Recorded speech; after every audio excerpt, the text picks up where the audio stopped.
Welcome to the Art of Transformational Leadership. This podcast is where we talk about leaders from all walks of life, from entrepreneurs to educators. We discuss our journey, failures, and lessons learned as we become successful in this journey that we call leadership. Stay tuned and learn how to lead with confidence.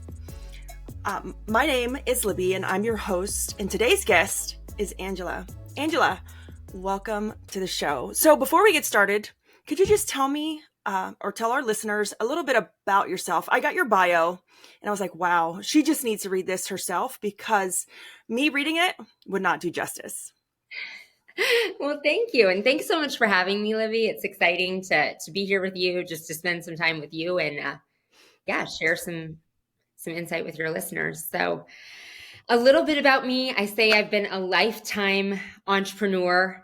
I was raised by my father, who owned several businesses and just fell in love with that mindset and that way of life, and that's how life worked. So went to college for chemical engineering, and after college opened a dance and gymnastics studio. So that was my first business, aligning my passion for dance and then getting to share that with people, as well as owning a business.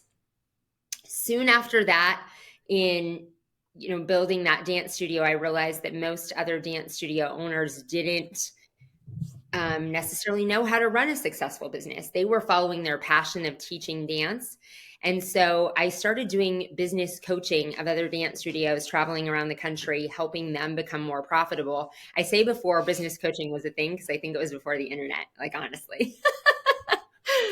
But it was amazing, like getting inside, going on those on-site visits, looking, and like I said, helping them become more profitable and still follow their passion. So life evolved through a couple of divorces and moving and reinventing and giving up things to move on. Continued in that business consulting and coaching path.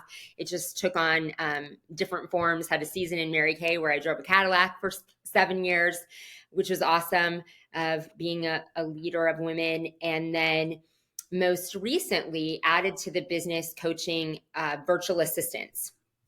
So during COVID, when we all learned that you didn't necessarily have to have someone that was actually in your office, and all the things that were possible through technology, I was working with an accounting firm who had outsourced people to the Philippines, fell in love with their culture and the hard workers that they were. And so now, as part of one of my passions is always helping business owners do what they do best and really figure out how they can delegate the rest. And now that is through virtual assistants as well.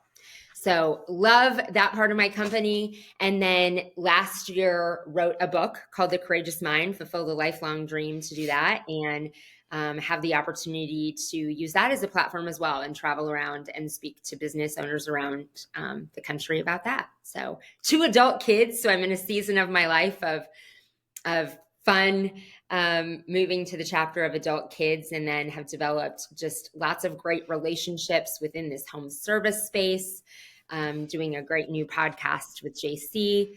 And so just loving this season of my life, connecting and working with other, entrepreneurs and great visionaries like you. Awesome. So in that intro, I feel like we have so many things in common. I come from a family of entrepreneurs as well. It's all I've ever known.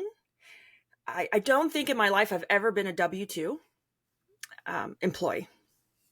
So I feel like we connect there on so many levels. And then, you said through divorces, I've only had one, so been there. But I have to say, I'm really jealous that you have adult kids. And in your bio, it says 25 years of experience. And then you say you have adult kids. I'm like, you must have started really, really young with the business and the kids, because you look great. Well, thank you. I did start young. Yeah. Right out of college with both.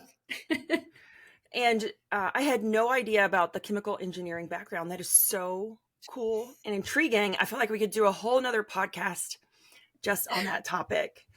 Um, but as far as, starting young with entrepreneurism and, being an entrepreneur, you're pretty much your whole life, correct? Yeah. I posted this question on Facebook and I saw your comment and I loved it. It was, and I feel like I could relate in so many ways. It was like, what is the hardest part about being an entrepreneur? And you responded, right now, consistently evaluating when I'm not in visionary mode, uh, and where I need to be an integrator. Like, as far as that, like, the hardest part of being an entrepreneur, like, can you go into detail about like when I'm a visionary, when I need to be an integrator, and that struggle? Because I feel like we all struggle in that, because Yeah. to even start the business, we had to be some sort of an integrator, but at Yep. heart, we're a visionary. And how do you balance that? Like, when do you know when to turn it off or turn one on, or to do a more visionary versus integrator? Because the visionary work is funner. Yes, it is. And yeah, I am in this real chapter that I'm very passionate about, this visionary integrator. And if you guys don't know, this concept kind of comes from the EOS system, traction. There's a test in the book Rocket Fuel, and most entrepreneurs, I would say most, and a lot that we certainly identify with, are visionaries. And the visionary entrepreneurs are the people that we also remember from history, right? Walt Disney, Henry Ford. They were the masters of big ideas, big visions. And what we don't know is they had integrators that partnered with them to help them get to that level of success.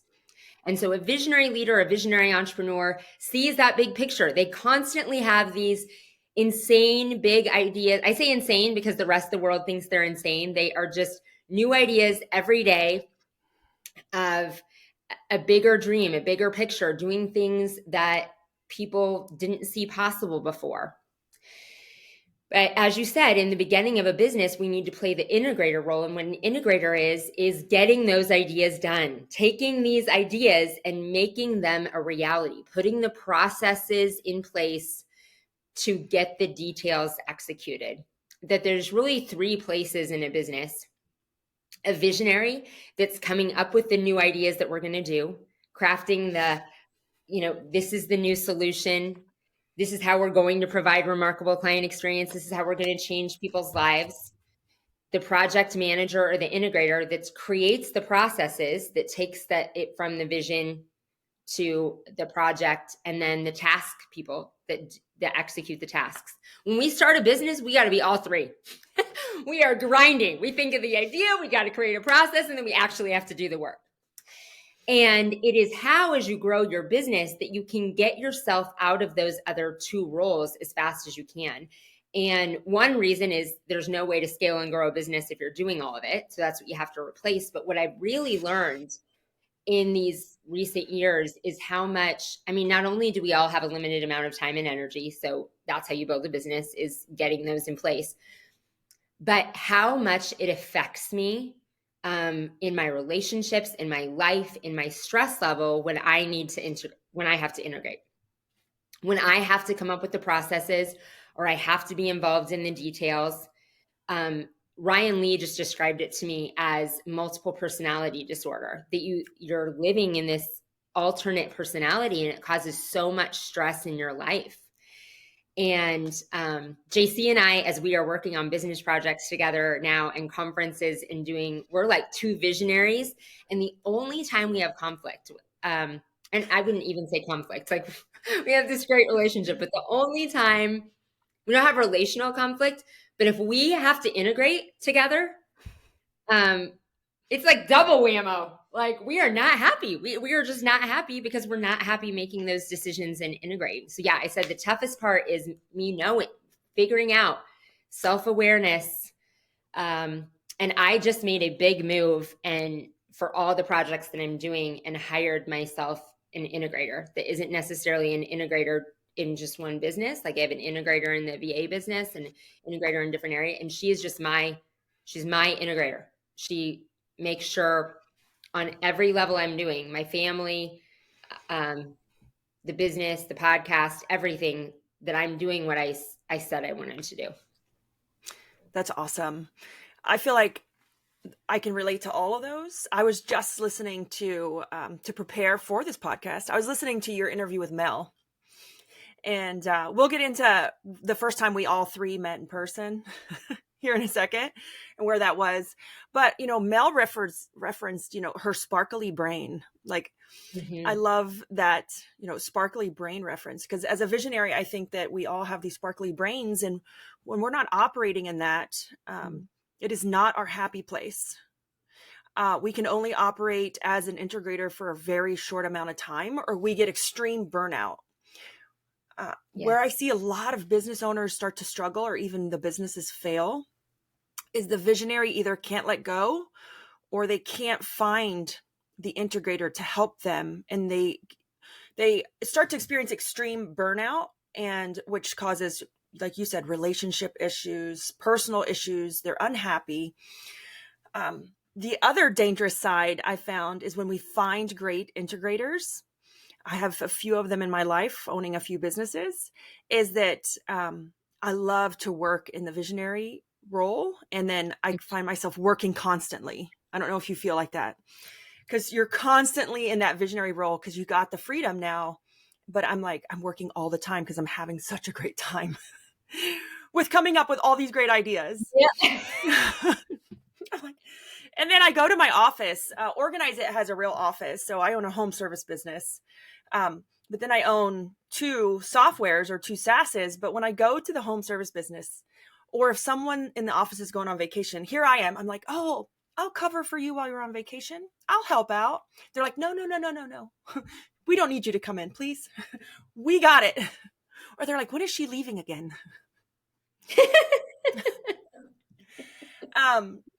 And that's so true, that we get extreme burnout if we don't get out of those certain roles that we as visionaries hate. And so if you feel like this is you, a really good place to go is Rocket Fuel University has a great online test to see, are you a visionary? Are you an integrator? Or do you have someone in your life that you think they could be your integrator? Where they score. It's a great tool. Once you find that what you are, right, that multiple personalities you can peel them away. And that's when you become really happy with the role you're sitting in. Yes. Yeah. And I know they sound like fancy labels, but I'm sorry, go ahead. No, you become really happy. Like you find a new sense of joy in that. I love that you said, though, that like once you get an integrator and let go, when you get to run in visionary, then we are running, then it's a new level of figuring out, because then you're working up, because you're just like, oh, you are on fire. And that's a dangerous season as well, because now you're but now you're coming up with more new ideas that you need more integrators for. Right? I find that when I like have an integrator and that's all going just well. Now what am I going to create? Yes. Or, I know many of you guys listening do this. We go to conferences, or we go to like QDS, where me and Angela met at New Orleans. You get all these great ideas. And then I learned the hard way. I do not share them right away.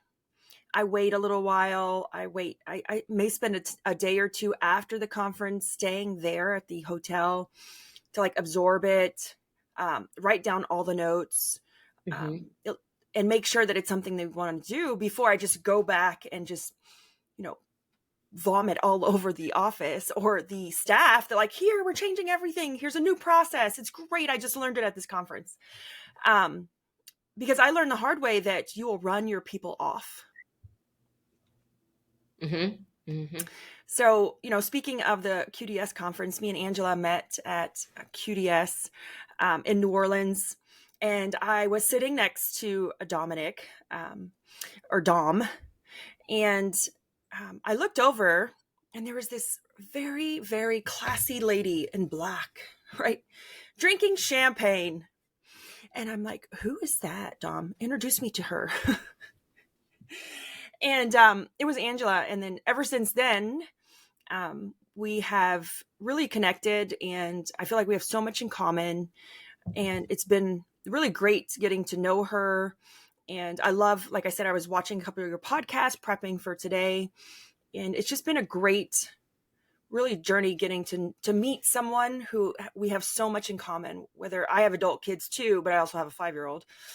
Being an entrepreneur our whole lives, going on our second and third relationships, and really enjoying the time of our life and where we're at in it. I like, you're one of the only people I've met that you're just riding that ride, and you're enjoying it to the fullest. And I'm like, oh my gosh, somebody just like me right now.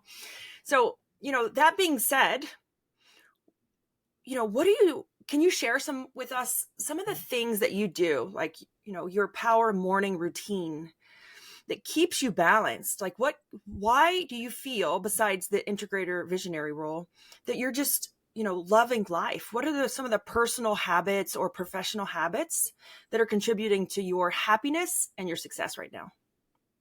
Yeah, I love that. And first, I just want to echo how great it has been to meet you, and how, things just align and you meet someone at the right time in the right season. And it was amazing. Yeah. Once we met, then I'm like, oh my gosh, yes.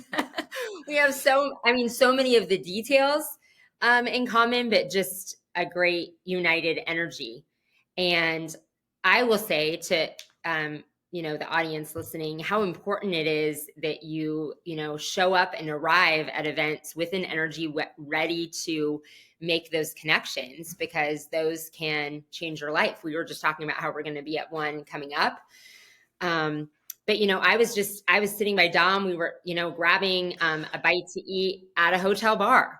But to arrive in a space to be open to those opportunities to meet people, and then them be in your circle, that leads into this question. And I have definitely found out in this season is one of the most important things is, finding people who are not just on that same mindset. We've been talked about forever, like, who are the 5 people you surround yourself with? But more importantly, that really getting a tribe of big thinkers that, encourage you to have those spiral up thoughts, but also you share so much in common that they're a safe place to be vulnerable, that, you have somebody to reach out to if you are going through a struggle, or you're not doing the visionary integrator thing well, you are experiencing burnout, that is a place in a community that you can talk things through. So thankful that we met. And that, like I said, that would be, I'm going to go through my morning routine and the other things that set me up. But right now, I would say that is my number one, is the community and a tribe that we will have ups and downs and roller coasters, and who is there to help you win, and who is also there as someone that you can call. Morning routine is huge for me in setting myself up for success, and, like you said, really taking care of you. That you can't lead other people or be there for other people unless you're leading your, leadership all starts with leading yourself well. And to me, morning ritual is the place that it begins, because it's something that you control before things get reactive. I can control my energy. I can control my mood. I can get myself right, so I'm right for other people. My morning starts at 4:30. Oh my God. Well, I mean, maybe because I still have small kids, and I'm like, oh. I know. And I say that, and people are like, I'm not a morning person. I'm not. I would love to stay up late, but it takes me that long to I get used to it. And it goes off every day at 4:30. And it's just the time. Like, I don't want to miss that time. I'm crabby if I miss that time and dedication to myself. So that's early. But these are all the things that I do in the morning. And my morning routine, the elements of them follow closely Hal Elrod's Miracle Morning and Tim Ferriss. I was just talking about that book this morning. Yeah. So those two things, I follow Tim Ferriss and Hal Elrod a lot, and I've just kind of made it my own.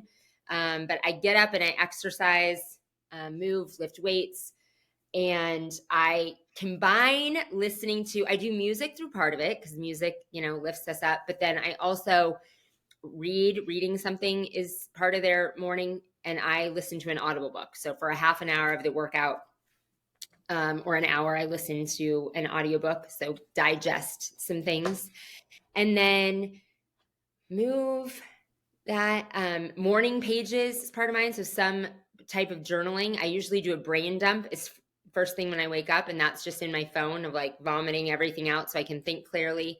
Some time in silence and meditation. I now call them a ritual instead of routine. It seems like something I have to do. I try and make it like self-care. So I light a candle and just journal a little bit. And some morning pages, time and affirmation, and then affirmations. Like then I take time in my planner, write down some things I'm grateful for, say some affirmations of, claiming the things that I'm working on, and just, visualizing myself. And those only take a couple minutes, but doing them every morning puts you in the right mindset and, ready for everyone. That's great. So I'm huge on morning routines, but I don't start at 4:30 in the morning. I try, we started about 6:30. And one of the things that me and Chris, my husband, had started to do was we struggled with trying to be consistent with us time. So I can get me time. But we really struggled with getting us time. We would really fall short on date nights because, like you said, the morning is one of the only times where we can control the time and control what's happening, because it's before the chaos of kids or businesses or whatever your chaos is. We all have it. And so we started to do date mornings, and we incorporate that into our morning ritual. And so what we do is we take a walk every morning, and it's casual. It's with coffee, and it's kind of, we've worked it into our routine, and that is our date morning. So we started small, and now we do them 7 days a week. We do them every day. But it's great. It's so great because it's before the kids wake up. It's before the phones ring, before we don't check an email, nothing. We get up and we go, and then we start after that. Is when we exercise and read and so on. But that's how we start our morning, and it's great because you get to talk. And my husband has a slight visionary side to him, but he's more of an integrator. But we get to talk about ideas and things we want to do, and maybe trips or business. And it's been great because it's one of the things that we found that can really keep us consistent. Yes. With a 5-year-old. So I have a 5-year-old, a 15-year-old, and a 25-year-old. And the 25-year-old is on his own. But, with a 5-year-old and a 15-year-old, if it's not basketball at night or practice or a game, and he's a travel ball player, then the 5-year-old's got something going on. And, if I really recommend, date morning, starting small, working up.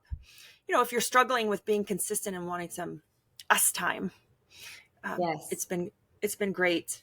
I love that because I talk about, who are we giving our energy to, and who are we giving our best energy to? And you are making that decision to give each other the best of your energy, the best of each other.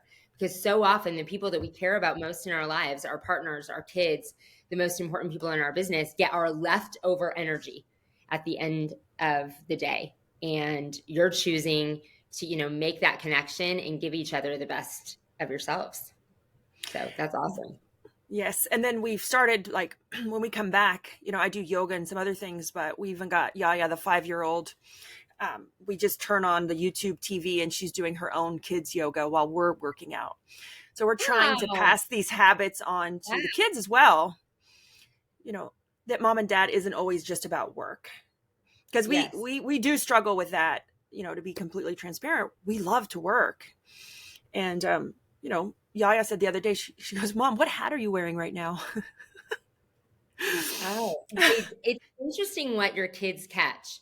So my kids are, in their 20s. And my daughter says, as she's trying to, like figure out what they want to do, right? Because they've seen this entrepreneurial lifestyle and so they don't know how to do the other one. They don't really want to work for someone either. But she constantly says, I don't know if you work all the time or you're never working. I just don't know.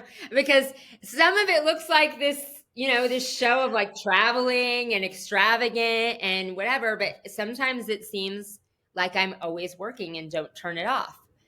And so, it's important to pause and see what they're catching. Yeah. And, Austin, he's 15 and he says the same thing. He's like, Mom, you're always busy. I said, Austin, it's not always work. Like I was buying tickets to Dave Matthews just now. So it's not always work. It may look like I'm busy or maybe, I'm playing around with a new idea. Mm-hmm. And so, really getting strict with my time too, to make sure that they're not just seeing Mom on the computer all the time or on the phone, because my 25-year-old, when he was probably 17 or 18, he goes, I'm going to make a new rule. There's no phones allowed at the dinner table. And he made it because of me. And I was like, wow, I need to do a self-check right now. Yeah. And so they see what we're doing. And, I told Chris, my husband, I struggle because I enjoy what I do. So I could work all day some days and creating that balance. So I want to change the topic real fast back to the morning routine and traveling. How do you keep yourself consistent when you, because this is what I hear from a lot of listeners or entrepreneurs, right? They develop good routines, but then something happens, right? Somebody calls out or there's a fire burning down in the office, not literally, but or I go to a conference and then I lose that consistency.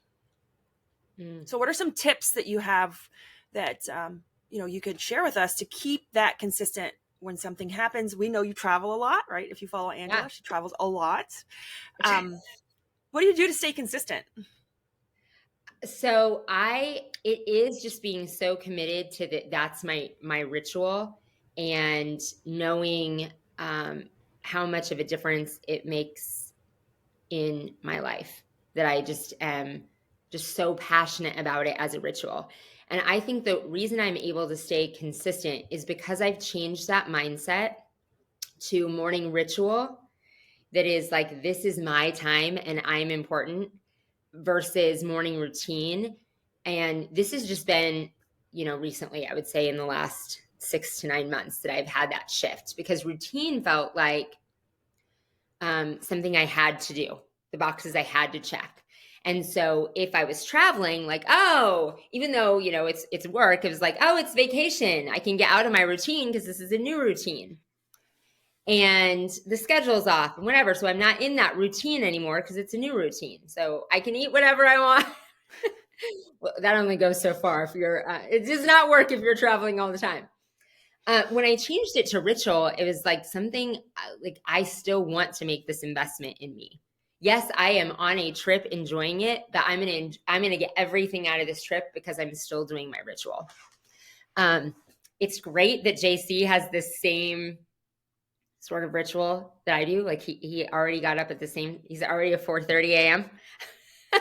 person. So that helps as we're traveling together, that, wherever we're at, his thing is like getting a 5K in whatever new city or state or country that we're in. But I love checking out the hotel gym. So it's like an adventure. And so I still get up at 4:30 wherever I am, whatever time zone it is. And start with the gym and get all of those things done. I would say I struggle more with, like, the alarm goes off at 4:30 and it's just not a decision anymore. Like, it's not a decision if I'm getting up. Wherever I'm at, whatever I'm doing, I get up and go work out. And then, so like the audio, the audiobook, the other things that fit in with that go well. One thing I do not do as well about, so I love that you brought this up because I'm going to get back into holding myself accountable, is those other parts of travel. Like, there's something about when I am gone and I don't have the candle to light that like those meditation morning pages that are equally important and are very important to me and my growth and who I am and all the things, those get sloppier with travel. And I think it's because I don't have that ritual element that I have to make a decision or I have to figure it out. So I'd say my tip for travel is, get it in a way that you don't have to figure it out. Because if it's already a system and you don't have to make a decision or figure it out, then you'll do it consistently. Awesome. So I travel a ton, and for me, my tip is Chris holds me accountable. We still do the morning walk, but we do it over the phone. So once I get up and start that, then I know the rest of it follows. The routine, the ritual follows after that, the routine. And, as far as travel goes, I have double of everything. So I'm traveling right now when I'm filming this podcast, but like I have a double ring light, a phone, 2 monitors, a mic. That way I can hold consistent to what I do normally. And I don't touch anything at my house. Like I don't have to pack it up and then repack it. JC asked this question online the other day on Facebook. And I was like, I have double of everything and it stays in the suitcase. And so that's really helped me with consistency because, I don't do sugar and carbs. So I have Marilyn, my amazing assistant. She checks out, like, is there gluten-free restaurants? What equipment's in the gym? So that I don't show up and it's like, oh, there's no Peloton. I guess I don't have to work out today. And that holds me even more accountable because she did that work to help me make sure that I can, hold myself accountable. I'm a huge fan of exercising and staying on point to really help, because if we're not running at 100%, we cannot be great leaders. And so I really want to ask Angela some tips. What are some tips and strategies to really break out of this mediocrity? I can't say this word, really being mediocrity. I can't say that word, and embracing courage. So you are the courage. Like that's your word. When I think of Angela, I think of courage, or when someone says courage, I think of Angela. Like, what are some tips and, based around your exclusive coaching and leadership experience? Yeah. I'm going to go back to the people, that tribe, and tribe, including a coach. That my biggest tip would be, who is in your life and who is speaking into your life. So starting out with, as you mentioned, a coach, of whether it be I coaching people or what areas of my life I have a coach in. I have a personal trainer, and not like most people's personal trainer that they work out with all the time.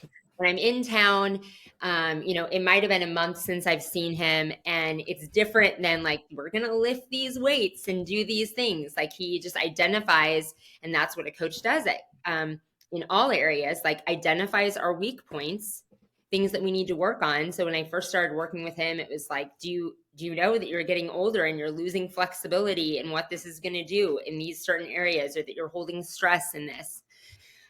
Yesterday, he surprised me and we did a sauna, my first ever cold plunge, and then alternation back to the sauna, 5 minutes in the cold plunge. It was bad. It was really bad. I mean, people had challenged me to do it. I kind of wanted to do it, but it's such an example of why it's important to have a coach.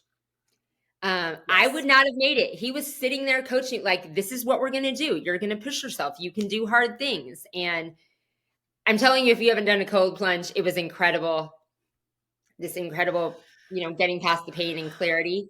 But having somebody push me, him there coaching me through it, like, you can do it. You can do hard things. You can push through the pain. Keep breathing. You can do it. And it's important in all areas of our life. If you want to take yourself to the next level, you have some self inhibiting boundaries that you're putting on yourself. And to get someone that you're working with to make you get uncomfortable. And not only the coach then, but like I said, having a tribe, having someone like you in my life, and in a small group of people that are like that are going to reach down. If I haven't heard from Libby in a while, or I don't see her out there, that I would be like, hey, what are you doing? What's going on with you? And people that are spiraling up your ideas, the energy, the vibration of the people that you're with that are making you want to dream bigger, think bigger, and not being around people that ask you what if kind of questions that make you doubt yourself. So people in your life, most important. Awesome. I'm a huge fan of coaches. I have my own, and that probably is the single most changing activity that I ever did in my life, was to start to invest in myself through coaching. Mm-hmm. And, you know, and then from there going to these events and being open to Yeah. meeting people. And, I coach as well, but exclusively in the cleaning industry. So, and, when I coach people, um, they're so hard on themselves. We're our biggest critic. Like, they're so hard on Yes, you are. themselves. We're going to mess up. Like, I mess up 100 times a day. Like, I'm impulsive and I make the stupidest decisions sometimes, but it's okay to mess up in the micro, because in the macro is where you succeed through Mm-hmm. failure. And, one of the things that I always want to encourage people is, we can't just keep doing the day to day, because they're scared to leave the phones and leave the emails, and Mm. not invest that time to grow themselves. And we cannot be scared to leave the day to day, because at the end of the day, we're only going to be good at the day to day. And we didn't start this business to Mm. just be good at the day to day. Mm-hmm. So we have to let go. And I love the coaching and the tribe. I will say I get guilty of like falling out of the tribe because I get distracted with my kids or something going on. And then I come back and I'm like, hey, I'm here now. I've been gone for a couple weeks.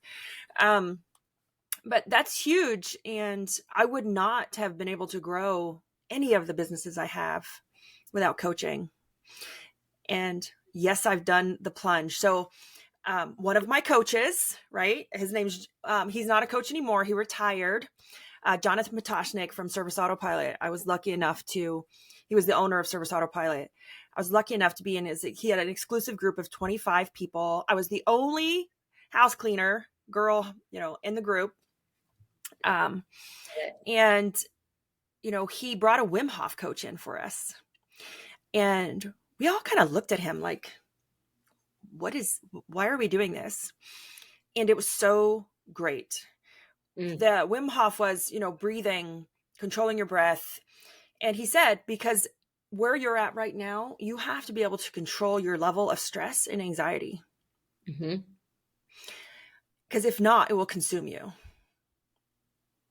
Yeah. And from there, we did the cold plunges. And here am I. I'm the only girl that was there to do them. And I was like the last one. And I said, oh my God, I can't chicken out because I got to represent all the girls. So it was great. And there was a Wim Hof coach there, like coaching us through it. So Wow. you could figure, but it's coaching is one of those things to me is what I need, because I know I need a couple things. I need someone to hold me accountable because I don't want to let people down. But then I also need that person on my side kind of saying, you can do this. Like, it's okay Mm. if you fail, we'll just do it again. Because if not, Libby, the critic inside herself, will start to beat yourself up if you fail or you try and you don't succeed the first time. And then you don't try Yeah, again. absolutely. So love the coaching, love the tribe. If you have not tried the plunges, I highly suggest. We went as far as having a freezer in our garage. And I can do a whole nother special. So we have a freezer. You can like silicone it. We put it on a timer, so it only comes on long enough to freeze it, where it's just a sheet of ice on the top. The timer turns off. It's a really, really efficient and inexpensive way to get a polar plunge type scenario at home. Oh, I'm okay. I'm going to have to get the details on this. Yeah, now I'm like, oh my gosh, I have to do that. I have to do this all the time. Well, I mean, and it's one of those things that the uber successful, like the Tony Robbins of the world, you see him, like he's got an ice bath. He does it before he goes on stage. Yeah. Right? How do you think he's so like, crazy and high on the world? He just got out of a polar plunge. Harder than it was all the thing. Like it stops being cold and it starts just being painful. And like you said, that you have to breathe through it. I'm going to post the video of me doing, but it looks like worse than looking at me experiencing it looks like worse than childbirth. So it was funny. There were some other women there while we were doing it, but none of them wanted to do it. And being in that group, it was a couple wives that are partners with their husbands in the lawn care industry, but I was the only girl that was in line to do it. And I said, oh my God, I have to do it. And to do it is a total mental strategy. Mm-hmm. It's 100% mental strategy. And it was funny because there's a video and I have not released it. But Ashley, one of my friends, her and her husband own a lawn care service. She was like, oh my God, your face the whole time was like RBF. Like, she's like, you were so focused, but it was 100% mental because you are trying to talk yourself through the 2 minutes. It was 2 or 3 minutes. I can't remember. And I didn't look at a person. I didn't listen to a word because they're all like chatting and laughing. And we had so 2 people were going at one time. And it was like 100% focus, trying to get through the 2 or 3 minutes. Because if you broke concentration, like you were done, because it went from cold to pain, like you said, to like 100 little pricks in your body. Mm-hmm. But when I got out of that thing, you want to do it, people? But when I got out of it, I felt like I was 15 years old. Yeah, it is the most exhilarating. Like you're done, you're shivering, and the effects like throughout the day. So I just did it yesterday. Like the effects of like clarity and just this, all the things it says it does. I mean, there's all these other health benefits, but just like you did it, the shock of the body, the getting through the pain, and it was wonderful. Yeah, I'm like, I gotta do it again.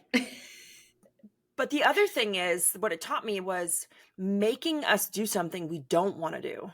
Like, we typically retreat to warmth, like the human body, and this is the Wim Hof method. But to put your body through that on purpose creates another level of like mental toughness. And I've heard of people that do it every single morning. As if I did that, like I can ask anyone, I can ask anyone to do anything, whatever the eat that frog is that you need to do that day, whoever you need to call, difficult conversation you need to have, big ask you need to have to move your business forward. If you sat in the cold plunge for a couple minutes, like you made yourself do that, you can make yourself pick up the phone. And when I went through Hurricane Ian in Fort Myers, and we were just, it was devastating. Like even to talk about it, it makes me like all teary-eyed, and it just devastated our area and is still recovering. But a lot of people ask me like, how did I get through it? Like they're like, I don't even understand how you got through it, how you stayed open, how you were there to encourage your employees, like how you were we were out in the field helping customers. We donated thousands of hours of cleaning. And they're like, I don't understand how you did that.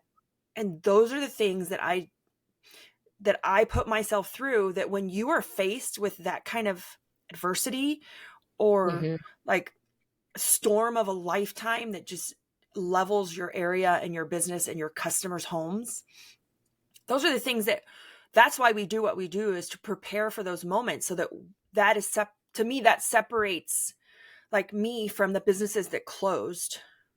Yes. They couldn't handle it. I mean, I did have a lot of Josh wine. that helped me. But those are those things are what separates us in the moments that count. Yeah, absolutely. You couldn't have said it more perfectly. That's what separates us in the moments that count. So I want to jump into a new topic that is, it scares me. But Angela, I want to talk about your book. And the reason it scares me is I was like, why does it scare you? because it's on my vivid vision. So I wrote a vivid vision for each company.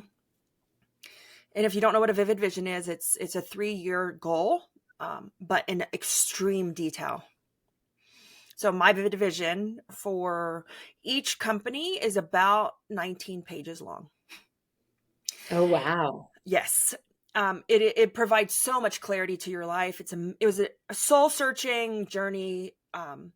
It was a great journey. WootRecruit, we made one, and ultimately that vivid vision, there were two founders of WootRecruit, and ultimately that vivid vision is probably what broke us up. Now there's one owner, myself, because the visions didn't align, and there's so much work and detail that goes into it. It really provides clarity of, why do I wake up every morning and do this? But in my vivid vision, I have that I will write a book. Yes, you will. So that's why it scares me. So I want to talk about your book, The Courageous Mind, right? I really want to talk about the book in detail. Like what sparked you to write a book? And, can you share some insights of your book that the readers can expect to find? And really what inspired you to be a writer? Yeah. So writing a book was really a lifelong dream. We lived next to my grandparents on the farm growing up, and my grandma had the greatest collection of old books that had that like old book smell. And I would tape over the author's name and write my own name and just carry those books around with pride. So it was just, a dream on my heart as a little girl that I wanted to do that. And then I would pretend I would stand at this podium and speak about it. And That so is so cute. there was this tree stump, and I would just stand with my book and speak about my book. And that, I was a little 5-year-old. And then about 15 years ago, about to go through my first divorce, I read a book called 5 Wishes. Highly recommend it. It's a little tiny, Gay Hendricks. And it puts you through the scenario of imagining yourself on your deathbed, whether it be next week or when you're 100, and 5 things that you wished would have happened for your life to be a complete success. And it's a great book because it has you write them through the frame of what you want to do in a really big way, of things that, as you looked back, of a legacy that you would feel like you lived out what you wanted to do. And so I wrote down, and one of those things was write a book and speak about it. And then about 3 years ago, after divorce number 2, and I was in this place of stuck. It was before I had made the transition into the new company, and I was like, how did I get here? When I build businesses and lead teams really well, up to that point, the thing that I did not do well was pick life partners, and would literally just give everything away, walk away because of the situations. I would walk away and be starting over with nothing. And that was my choice, because you can, choose to live and live with my kids and live in that life, or leave the abuse and negative energy. But I was like, how did I get here? Right? One of those points of how have I kind of failed on such an epic thing. And then was, kind of cleaning things off, and that book fell off my shelf, and the handwritten note fell out of it. And I had to read that in 15 years, I had not moved my life forward. And a wish that I wanted for my life to be a success, write a book and speak about it, hadn't moved it forward at all. Couple hours later, I went to a networking event, and I met someone who had just written a book. They was about to do their book launch. And I'm like, no way. How did you do that? He had gone through a program at Georgetown University with a professor at Georgetown. I got hooked up with that the very next day and started my year-long journey to write a book. And didn't know what it was going to be on at first. I knew it would be my story, but the book is called The Courageous Mind. And it is because I felt like in my seasons of doing it well and watching other entrepreneurs, that one thing that laced the most highly successful and happiest people together is their ability to use courage and how well they took risks more often. So it's my story interlaced with this interviews and stories of other entrepreneurs and lots of research on courage and mindset and facing fears and how we do that best, how we set ourselves up through things like your morning routine and the people you surround yourself with to make more courageous decisions. Awesome. And where can, I'm sure that they could find it on Amazon. And we can also put the link in the chat, or not in the chat, but we'll put the link in the show details where you can find Angela so that you can find her book. And that's awesome. I mean, I want to write a book. And as I was listening to your story, I feel like we connect in so many ways, because when I left my ex, I walked away with nothing. And I was 30 years old. I was either 29 or 30. I can't remember now. Sitting on a curb, locked out of my home, and thinking to myself, I'm 30 years old and I have gotten nowhere. And like, and the feeling of having to start all over. And I chose to walk away. I chose to walk away with nothing. I didn't want anything. And to say, if I could do it again, I'm not going to lie, it was a little part of a depressing time of my life, because at 30, you think that you're going to have everything together. And, I was just so busy working that I wasn't paying attention to what was going on in my life. And that's one of the things that got me into trouble. I wasn't paying attention. And, at 30, you think that you work so hard and then to have to start all over. And, it was one of the worst and best feelings I ever had in my life. I remember just sitting on that curb thinking to myself, like, this is horrible. But then at the same time, I don't want any of it. I can do it again. Yeah. And that moment, I made that affirmation to myself that I only wanted a few things in life. One was, this is going to sound so funny and simple. One was to be happy. I didn't care if I was poor. I didn't care if I was rich. And by the way, I was locked out of a house in Tampa on the ocean with a Ferrari sitting in the driveway. So I'd been rich and I had been poor before, because I grew up very poor, or just, not poor, but we didn't have any money, any extra money. And then with my ex, we had made a lot of money fast. And as I was sitting on that curb, I was like, I don't care if I'm rich or if I'm poor. All I want is to be happy and the people around me to be happy. And the second thing I wanted was to never be lied to again.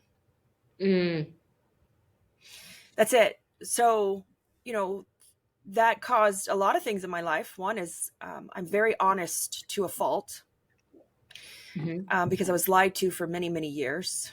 And if you lied to me, you're also dead to me. That's all I wanted was those two things. And my boys, which, Billy and Austin, but I just wanted to be happy and never be lied to again. And I could really, boy, could I write a book on just my story. And but I feel like we connect, and you share things, and I'm like, oh, I've been there. And to people, I mean, I identify with that in both times. And I was like in my 30s and then in my 40s, and like, my goodness.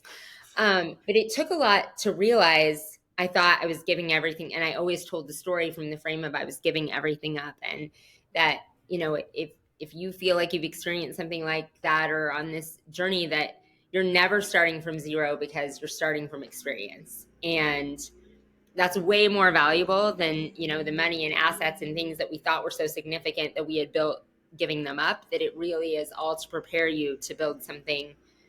Letting go of that energy, choosing to walk away and not being in that energy, opened the door for us to use all the, experience and knowledge and wisdom that we gained to build something even bigger.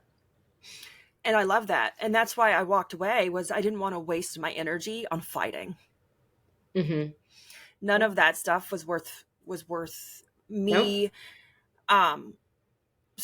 fighting or staying in that negative moment, when I could just take all of this energy and go apply it somewhere else and start over and do it. And I took my experience and everything I learned, and that's how the new businesses I have grew even quickly, or even faster. Yeah. And I tell my husband all the time, because I am remarried, I said, I'm too old to do this all over again. I do not want to do this in my 40s, because this has to work. So I can't imagine trying to do it again in my 40s, because, it's exhausting to think about starting over. But I know I have the experience that if I had to do it again, it could be easily done, right? Yeah.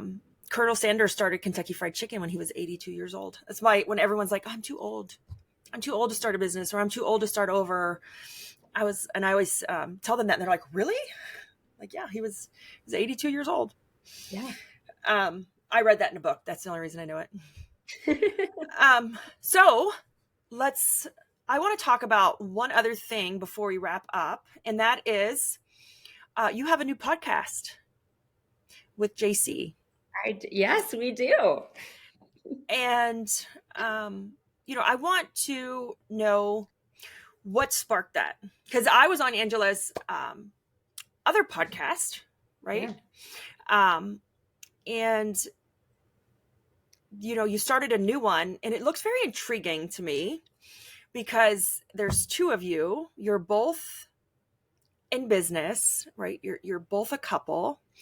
And so I really was wondering, I wanted to know what sparked that interest to start another podcast together. And are you going to continue your other one, or is your focus going to be over here on the new one? And what's the name of the new one?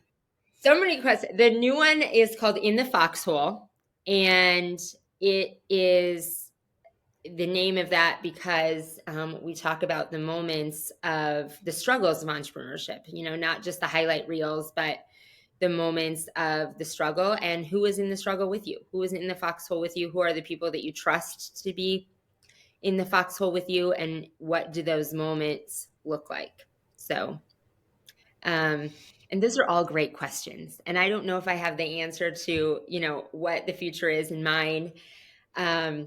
So my podcast started from, and my path to this home service industry, I kind of talked about showing up at events, being open to relationships. I had written the book, been an entrepreneur, helping other entrepreneurs, but not in this service space. And then last October, I was working with someone in the lawn and landscape space, and we held a mastermind in Omaha, Nebraska together. And Dan Plata came and met him, and he's like, oh, I love your energy. You want to be on my show on Turf Step Radio? So I became a regular on his show. Turf Step Radio offered me my own show. I wasn't ever going to start a podcast, but they're like, it'll be a podcast too. And I thought, why in the heck would I why would I have a show on Turf Step Radio? I have no idea what this is about. But I just kept walking through open doors, started speaking at, different events. I spoke at Clippa. JC was speaking at Clippa. That's how we met. And then, I met you because I was speaking at QDS. It just opened all of these doors that all came from deciding to say yes to a radio show on Turf Step Radio. And so that's kind of where that was. I love doing podcasts and interviewing people and listening to people's stories. And then when JC and I were talking about things that we wanted to do together, again, childhood dream, I had really always wanted to. The podcast was not a dream. It just happened. I was like, I'll keep walking through doors, and I loved listening to people's stories. I loved the Today Show growing up. So again, my 5-year-old self would sit and watch the Today Show, Jane Pauley, Bryant Gumbel, and and then it was Katie Couric, and I loved the dynamic of two people, a man and a woman, interviewing someone. I just loved that dynamic, and I wanted to be that as a child. So I asked JC, I was like, do you want to do a podcast together? I know it doesn't make sense for me to do another one, but this is what I want to do. And we, came up with the idea of In the Foxhole together. And I was like, I know this is a whole new thing we're doing. And, visionaries, right? We just have new ideas and go with them. It's crazy to start a relationship that fast and then to start all kinds of business things together too. But I've absolutely loved it. We've just launched our first 2 episodes. But I love the dynamic of, doing this sort of scenario, learning people's stories, but 2 people doing it at a time on a different twist or a different reflection. So I don't know what the future holds for them and what that means, and mine and things too. But, right now I love learning people's stories and sharing them with other people. Awesome. I love it. I think it's great. I'm like, oh, I want to do a podcast with my husband. Just because of the perspective and talking back and forth. I think it was a great idea. And I love seeing you guys together, and you guys are so cute, but your growth and like where that's going. And me and Angela and JC are doing some other things in the future. You'll probably see them. Yes.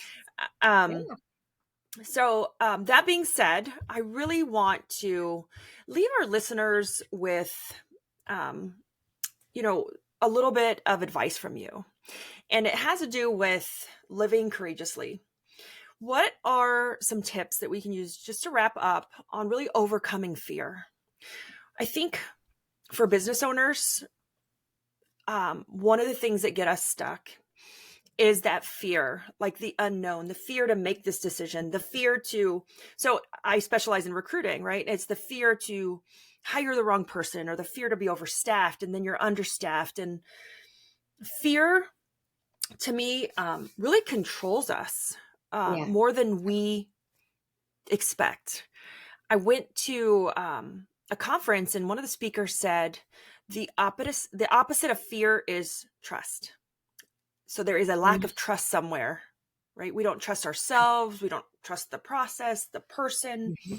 It's lack of trust.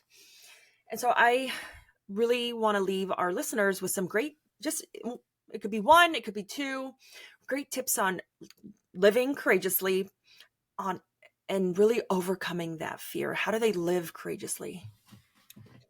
Yeah. So I'll break it down into what I think are 2 parts of it. One is facing fear intentionally, getting uncomfortable intentionally. We talked about that with the cold plunge, but like fears that you have, things that make you uncomfortable, doing them intentionally. They can be in any area of life, like the cold plunge, and they will translate into helping you do it in business because you recognize what that fear feels like in your body, and you're now able to overcome it. And that is, there's a chapter in the book of courage as a muscle, that you strengthen that courage muscle every single time you conquer a fear. So after writing the book, I have a huge fear of cliffs. I hiked the Grand Canyon, huge fear of snakes. I had a snake wrapped around my neck. I just did things that made me really uncomfortable, that sounded like, funny fears that everyone in the world would accept, right? Everyone accepts that it's okay to be afraid of snakes. And so I just did those things. So that's one, is think of courage as a muscle, and how can you do something that scares yourself, all the time. The second is the awareness of, and you kind of alluded to that, of what are you scared of? And I have a planner that I didn't talk about that in Ritual, but I designed a planner and really work from it. And one of the things is a weekly reflection on Sunday night. And it's, where do I need to get uncomfortable? Like, what am I tolerating? Where do I need to get uncomfortable? What am I afraid of right now? And it's taking the time to pause and be aware. So many times we justify our fears, shove them under the, not going to look at them, just shove them under, society is great about being cheerleaders of like, it's okay to be scared of that, you know? So that's the first step is awareness. We say that in everything in life, but that's the first step in getting courageous and facing your fears is figure out what it is you're scared of and what's on the other side of it.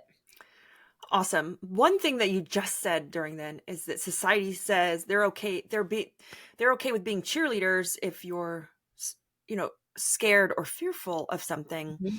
But the one thing I want to leave you guys with is the majority of society is not made of entrepreneurs, Mm-hmm. right? Entrepreneurs are the smallest percentage. I think there's like, what is it, like 1% of. Yeah.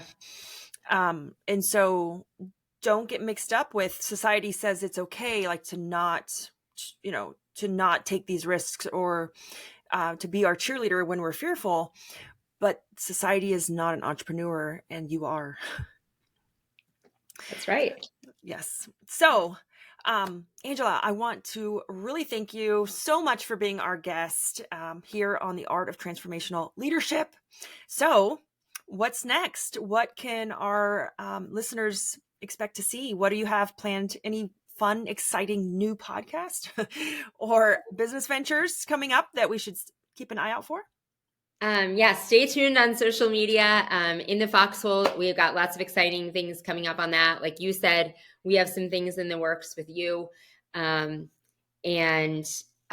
Just, continuing to, expand the virtual assistant business. I love when we can really help people make magic in their lives by delegating that integration role and tasks role and how they all blend together, how that, helping people and then collaborating with people like you and relationships, how those can all combine for, everyone to do better. Awesome. Thank you so much. I'm excited, especially on the project that we're working on. I'm excited to see what you're going to do. And I'm just really blessed to have met you at QDS and had the courage to ask Dom, like, hey, introduce me to that classy looking lady over there in the black drinking champagne. I'm like, oh, she seems so cool. She's drinking champagne. I'm not gonna lie, I was drinking too, but it was kind of early in the day. It's okay. We were on vacation, traveling. I'm like, but New Orleans. Okay. It was New Orleans. So, okay. I want to thank all of our listeners. If you enjoyed this episode, you can find more episodes and also a free mini masterclass on leadership. If you're struggling in this area that we call leadership, just visit libbyd.com and I have a free training. It is the 5 pillars of culture for our viewers that you could grab at any time. It's going to really just help on the topics of leadership and struggling with those areas within your company if you're struggling. So if you enjoyed today's show, please tell a friend and share on social media. Thank you for joining us on this journey towards becoming a transformational leader. Keep inspiring positive change in the world.